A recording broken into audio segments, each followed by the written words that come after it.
Hi, I'm Derek Anderson, candidate for Congress in Virginia's 7th Congressional District, and we're down here at the southern border. One of the biggest things that's impacted me being down here and seeing it firsthand is seeing the fact that there's the Trump wall and then there's a stop. And we can see that right when Biden and Harris took office that they stopped the building of the wall. And we see that the material and the equipment is still sitting on the sidelines, waiting to be built, waiting for it to go back up. That's been very impactful for me because you can see a clear delineation from when the last administration to the current administration took over. The other thing that really impacted me was hearing law enforcement and their stories down here. In fact, you hear about the repeat offenders that have come over and over throughout the border, people that have been convicted of felonies before and are now coming back over the border again and committing atrocious acts.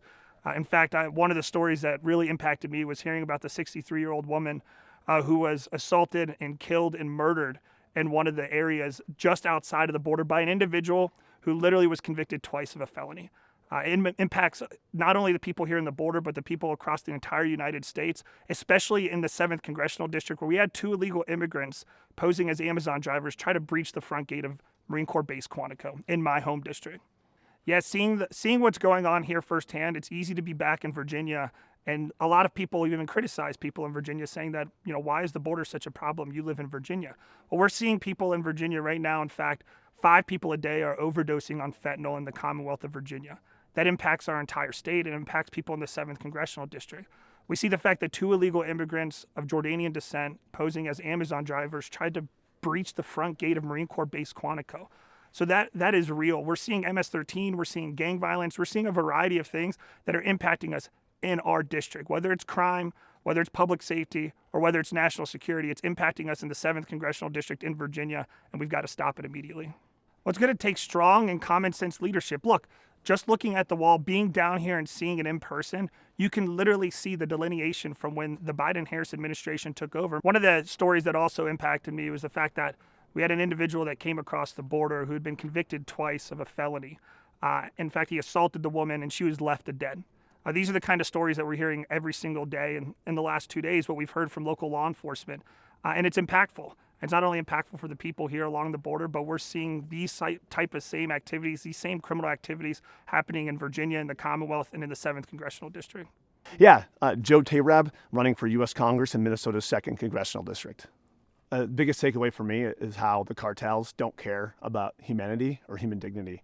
The cartels run this border. They don't let anyone through without making sure that those people pay up and go through them. We heard stories about how one of these smugglers, these coyotes, a person who was smuggling human beings, crashed his truck.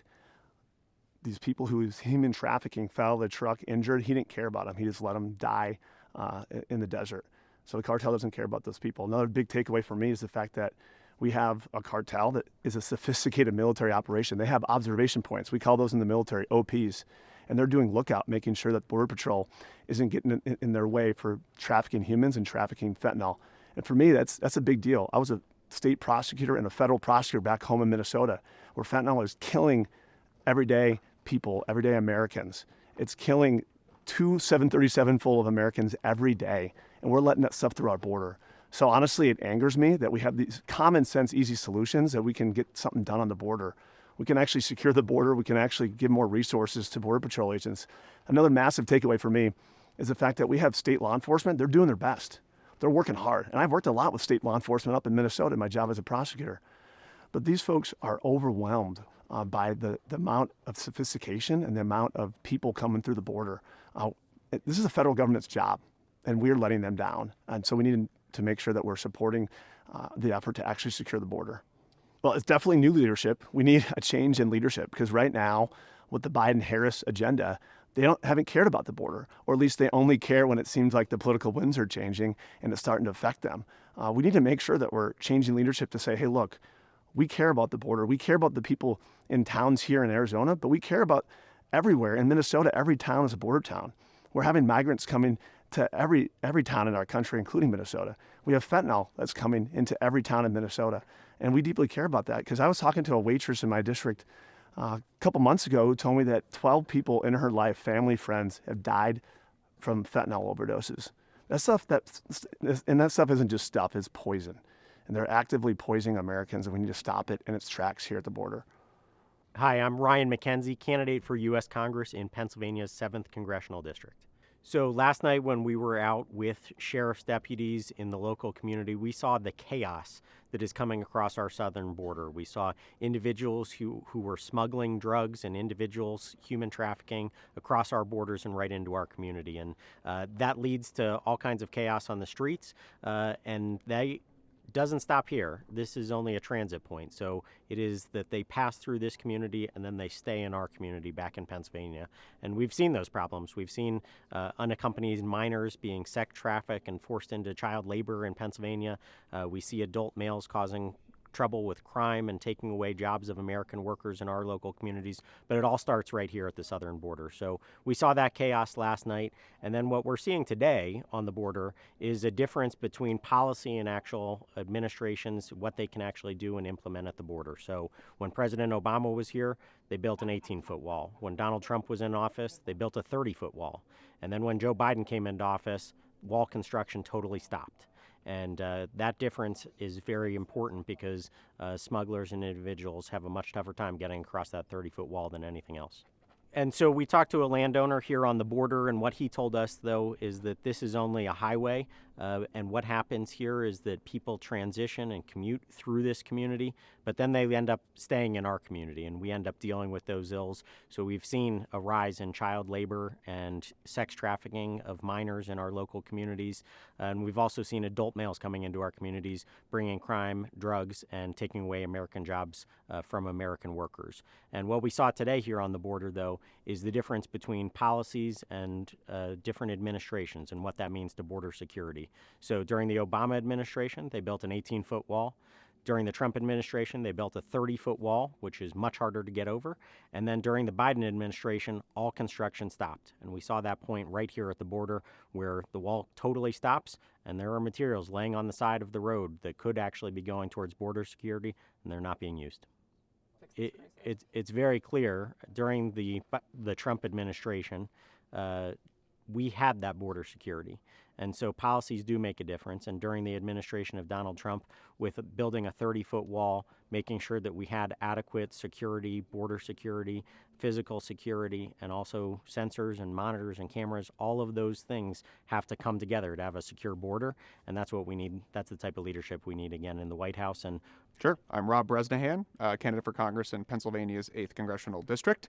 And I've been to Yuma before, but what we saw over the last few days here is totally different than what I've seen at other locations. And I think what's really important is to look at each different border location individually. What we saw in Yuma, we saw mass amounts of people surrendering themselves to Border Patrol agents. What we saw here are people that don't have any plan of being apprehended. I mean, just a few hundred feet down the road, there are holes in the wall.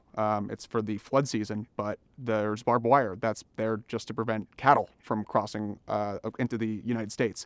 But these are people that are fully decked out in camouflage. They have carpet shoes. These are people that are not what you want in the United States for the sole purpose of actually having a physical boundary. Well, just last night, we were involved in a high-speed pursuit where the sheriff's department was chasing an illegal, undocumented migrant through the streets. This person ended up wrecking into a guide rail, which then needed emergency services, which ultimately the American taxpayer is going to foot the bill for. And I look out in my communities and I see our senior citizens, our friends and neighbors struggling to make ends meet, with winter right around the corner, struggling to put heating oil and natural gas into their homes. And these people are being better taken care of than our own Americans. So tie that back to what we're seeing here. Border security is national security. We need to have a secure border, and what the sheriff deputies have been able to do here through a combination of physical barriers, technology, and working with Border Patrol agents, there needs to be policy to support their initiatives. Well, it's not going to be the progressive, unabashed left that are going to continue to allow these migrants to continue to enter the country. I mean, we need to be very serious about it. I mean, it's costing the American taxpayer over $150 billion a year. Well, there needs to be leadership. There needs to be strong leadership and a dedicated focus to preventing these unauthorized entrances into the United States. We have no idea who these people are. They're coming by the tens of millions, and it's not fair to the American people who pay their taxes. They pay into the system. Our veterans who have fought and served for this country are being put second to however many illegals that are currently coming into the country. So there needs to be a steadfast mission that border security is national security, and it needs to be stopped. I'm Paul Young. I'm running for Congress in Michigan's 8th Congressional District. I'm here at the southern border, and what I'm seeing is just staggering. What I'm seeing here on the southern border is just staggering. Local law enforcement tells me that it's the cartel that's in control of this border, not federal authorities, not even local authorities. And you can see it when you're down here. You see coyotes bringing illegal aliens across. You see the couriers that are bringing drugs. This is a problem with human trafficking. This is a problem with sex trafficking. This is a problem that's bringing crime and terrorism to our communities. I'm on the southern border, and you see the difference when there's leadership that wants to secure the border and leadership that really just doesn't care. The Democrats, they build small walls. They stop at rivers. They stop at mountains. It's so easy for people to get across this border when the leadership doesn't care. Donald Trump built a 30-foot wall. Donald Trump moved that wall across rivers and up mountains. He put cameras along the border. He was serious about securing our border. We need that kind of leadership. That's the kind of leadership we're going to need to see this November. I'm here at the southern border.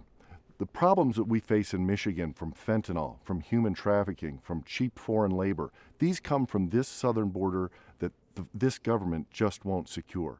We need to have a Congress, we need to have White House leadership that will secure this border and make our communities safe. It is sad and angering that we have a border out of control and it's totally at the hands of our political leadership. We have people, cops, who are chasing migrants through fields, people getting injured, fentanyl coming into our country. It's totally preventable, and we need to obviously change our leadership in our country to make sure that we don't have people coming here illegally. And we had fentanyl pouring into our cities, into our communities, my community, and we had people dying from fentanyl literally every day. And that fentanyl is coming through the southern border right here where we're at, just a couple hundred feet away. And it is appalling that our political leadership is at their feet. It's their fault, and we need to change our leadership. We're at the border. I'm born and raised in Minnesota and was a state prosecutor and a federal prosecutor in Minnesota. And it is utterly appalling that fentanyl came into our communities, my community, poured into our country through the southern border that we're only a few feet away from here.